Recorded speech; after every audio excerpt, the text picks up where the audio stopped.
Magandang umaga, Luzon, Visayas, ang Mindanao, mga kabalyers. Narito na to ngayon sa video natin ngayon. Ang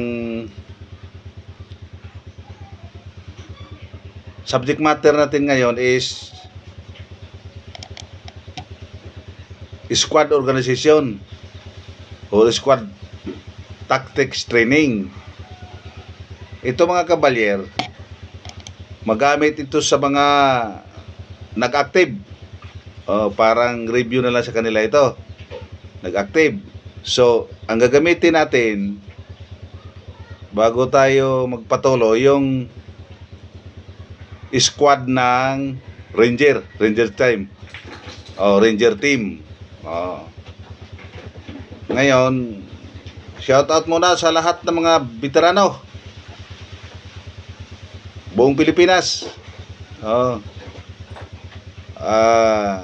Ang subject matter natin ngayon is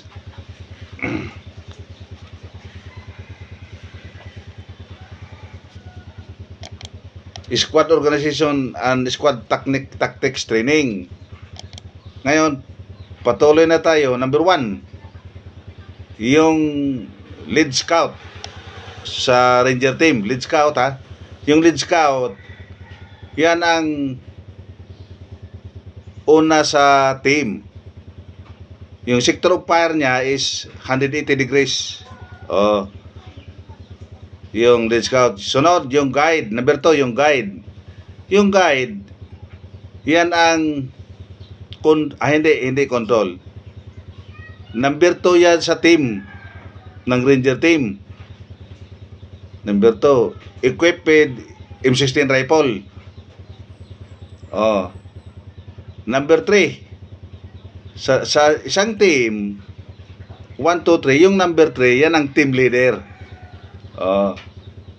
Team leader he is the number 3 man in the team. He is armed with M16 rifle, equipped with compass and map, very capable terrain, employs and control the team. Siya mag-control lakad, movements. He is responsible on what the team does and control. Siya ang control responsible. Pakanan tayo, pa-move tayo pa kaliwa, o diretso lang. Siya ang control. Yun ang team leader. Number 3. Number 4, sa team, radyoman. Ang number 4 personnel sa team, siya ang pinaka-radyoman. He is the number 4 man in the team, equipped with M16 rifle and radio communication. He is proficient in signal communication procedure. Yan ang radyoman, number 4 in the team. Number 5, assistant radyoman. He is the number 5 man of the team, armed with important rifles, act as the operator in case the radyoman is incapable. In kaso, yung number 5 assistant radyoman, in kaso na hindi na matamaan yung radyoman, siya ang papalit as assistant radyoman. Number 6, contact-man. Ika-unom na personnel. Ranger team ito. Contact-man, he is the number 6 man in the team, armed with M16 rifle, equipped with silent weapon and camera. Along with him is a civilian clothes. Contact-man. He knows several dialogue, good and unarmed defense, and a good actor. He is expert demolition of the team. Matindi itong si contact-man. Yung contact-man, ang baril niya M16. Mayroon siyang silent weapon. Yun bang may kutsilyong Rambo? Pwede. May kamera.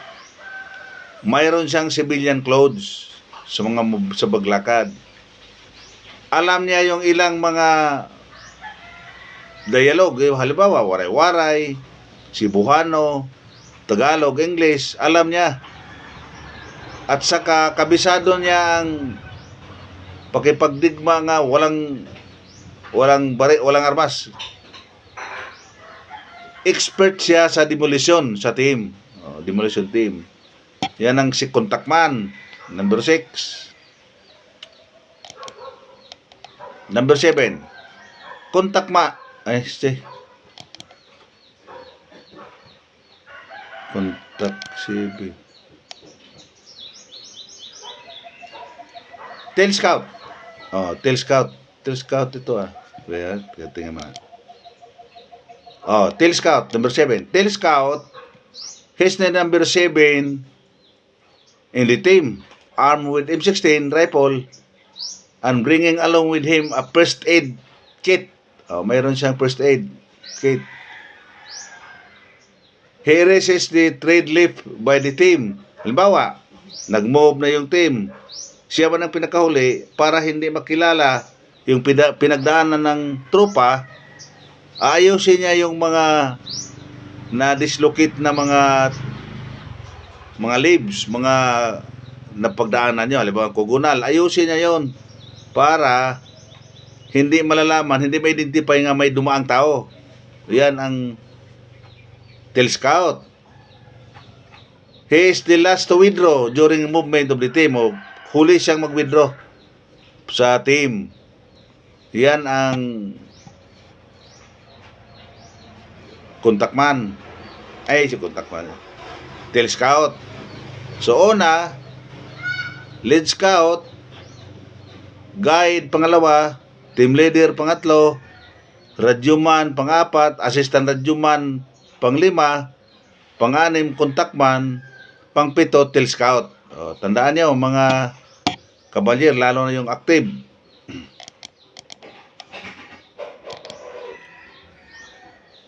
Fire formation. Fire formation sa tropa pagka maka-engage o enemy. So ang lead scout, ang iyang fire formation niya, ang iyang sector of fire is kaliwat kanan. Parang 180 degrees pwede. 180 degrees kaliwat kanan. Ang lead scout, ang sector of fire. Yung guide, kanan. Yung team leader, kaliwa.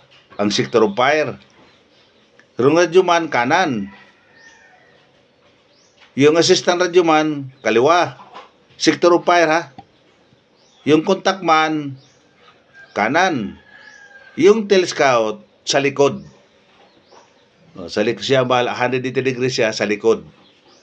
Habang nag-move, minsan, paatras siya, yung sector of fire niya. Tandaan nyo yung sector of fire, mga kabalyers, lalo na yung mga nag-active, active pa ngayon, dahil huwag kayong lalampas sa kabila. Kung nasaan yung sector of fire mo, doon ka lang. To avoid unnecessary accident.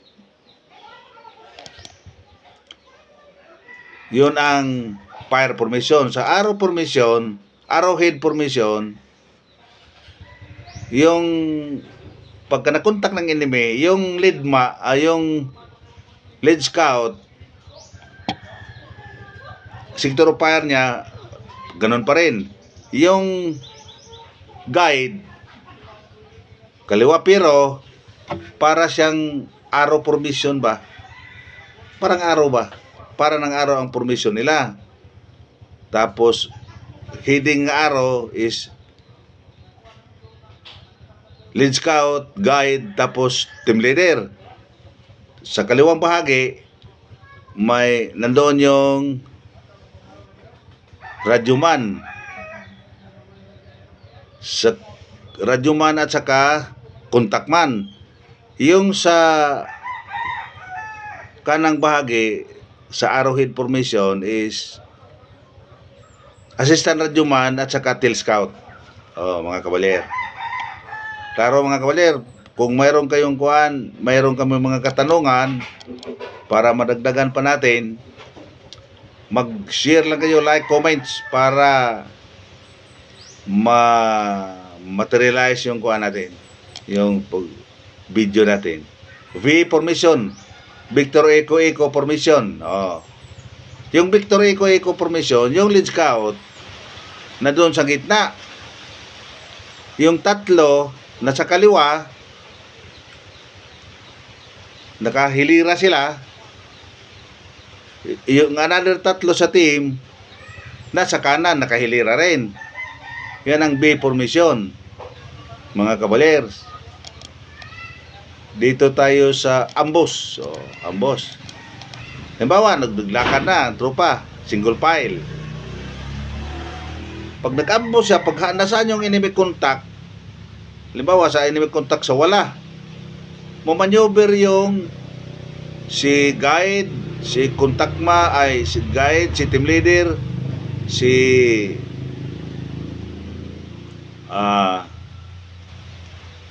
kontakman, sa katil scout. Ito, tingnan nyo.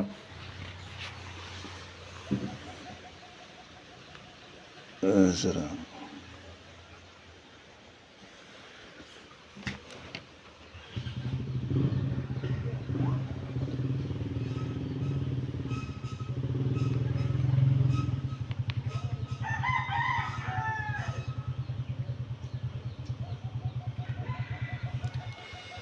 Ito mga kabalyer, ang kuan, ang formation.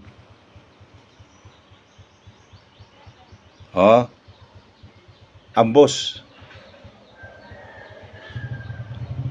Klaro nyo?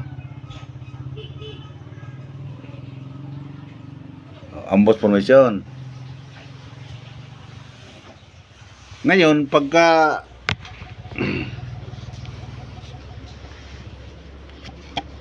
sa teka, dali ha.